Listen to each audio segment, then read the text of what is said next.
Time is life's most sacred currency. Unlike money, once spent, it cannot be earned back. It slips quietly through our fingers with each breath. Notice. And yet, many of us go through life as if we have an infinite reserve of it, as if tomorrow is guaranteed, and as if the things that truly matter can wait. How to master time management is not just a manual of productivity hacks or scheduling strategies, it is a quiet, powerful invitation to live more consciously, more deliberately, and more aligned with who we are and who we are becoming. The essence of mastering time is not about fitting more into our day, but about filling our days with more of what matters. This book opens with a gentle truth. Most people are not overwhelmed because they have too much to do, but because they are not clear on what truly matters. The busyness we often drown in is not a sign of productivity, it's often a mask for lack of clarity.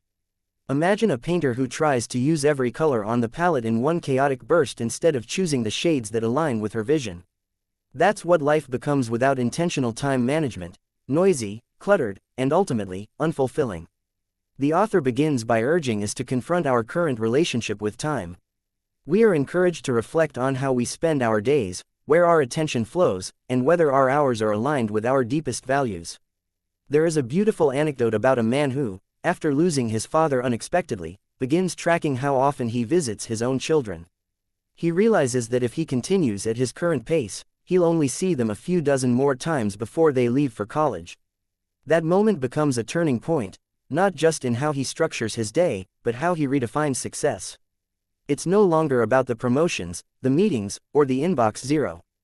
It's about being present for dinner, for bedtime stories, for the small, sacred moments that make a life well lived. From this emotional awakening, the book moves into the heart of time mastery: intention. We are reminded that time, unmanaged, defaults to chaos. But time, guided by clarity, becomes a tool for transformation. The author introduces the concept of the time value matrix, a powerful framework that categorizes our activities not just by urgency, but by value.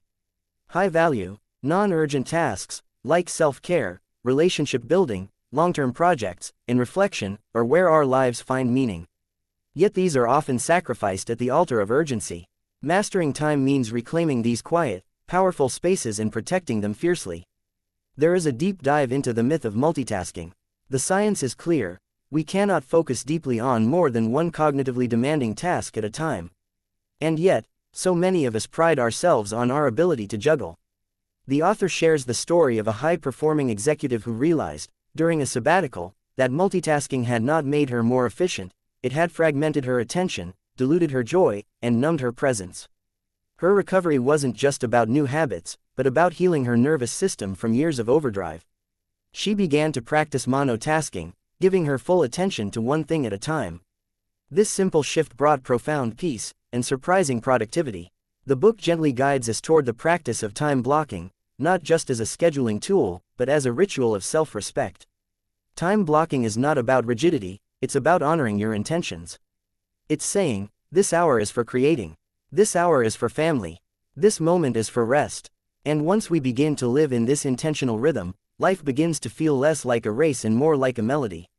The author shares the story of an artist who, after years of creative drought, began blocking just 1 hour each morning for art, before emails, before phone calls, before the demands of the world. That 1 hour became her sanctuary. Within 6 months, she completed a project she had dreamed of for a decade. The lesson: small, protected time blocks, when aligned with purpose, can unlock dormant dreams. Another profound lesson is the idea of energy-based planning. Not all hours are equal. A task that takes 20 minutes when you're energized might take 2 hours when you're drained. Mastering time means knowing yourself, your rhythms, your highs and lows, your creative windows, and your restorative needs. The author invites us to map our energy through the day and plan accordingly. Are you most creative in the morning? Do you feel sluggish after lunch? By aligning tasks with your natural energy flow, you're not just managing time, you're managing your vitality. There's a moving story of a teacher who, after years of burnout, began scheduling her planning and grading during her energy peaks and using her low-energy hours for walks, meditations, and silence. Her burnout didn't just fade, her love for teaching returned. Perhaps one of the most heart-opening parts of the book is the chapter on boundaries. Time cannot be mastered without them. The author talks about the silent power of saying no. not as rejection, but as protection. Each no is a yes to something more aligned. And yet, so many of us fear disappointing others, so we overcommit, we stretch ourselves thin, and we betray our own priorities. The book shares the transformation of a nonprofit leader who learned to lovingly say no to board requests, late-night emails, and constant availability. She feared being seen as difficult. But instead, she became more respected, and more impactful, because her boundaries gave her energy to serve from overflow, not depletion. We're also guided to embrace the sacred pause. In a world that glorifies hustle, pausing feels counterintuitive. But silence is where wisdom speaks. Mastering time means creating space to breathe, to reflect, to reconnect.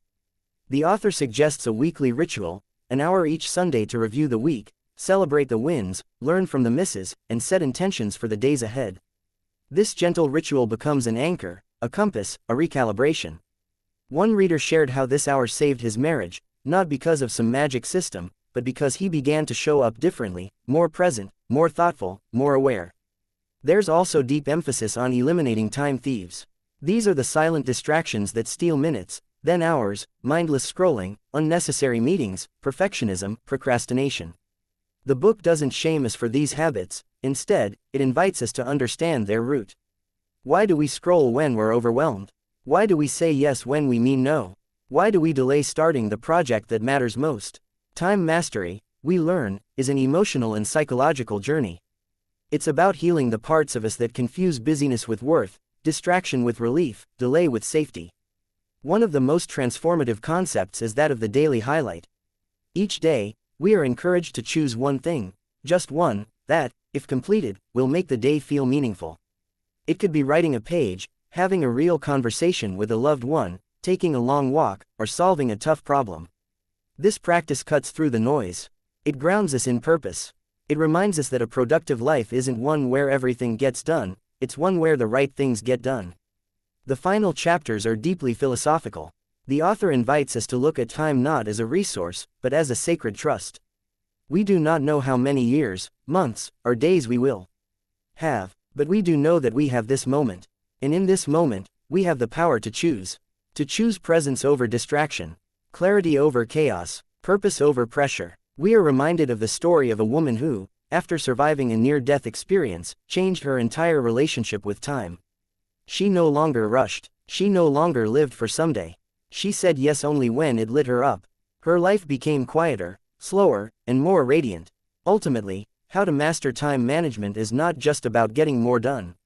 It's about becoming more alive. It's about waking up to the truth that our hours shape our days shape our years, and our years shape our legacy. We are not victims of time. We are its stewards. When we live with intention, with rhythm, and with clarity, time expands. It stretches to hold the things that matter. It becomes less of a chase, and more of a dance. So the question we're left with is not, how can I do more? But, how can I live more fully in the time I have? The answer lies not in more apps, more planners, or more to-do lists, but in deeper presence, kinder boundaries, and a fierce commitment to what truly matters. Because in the end, time mastery is life mastery. And life, when lived on purpose, becomes the most beautiful creation of all.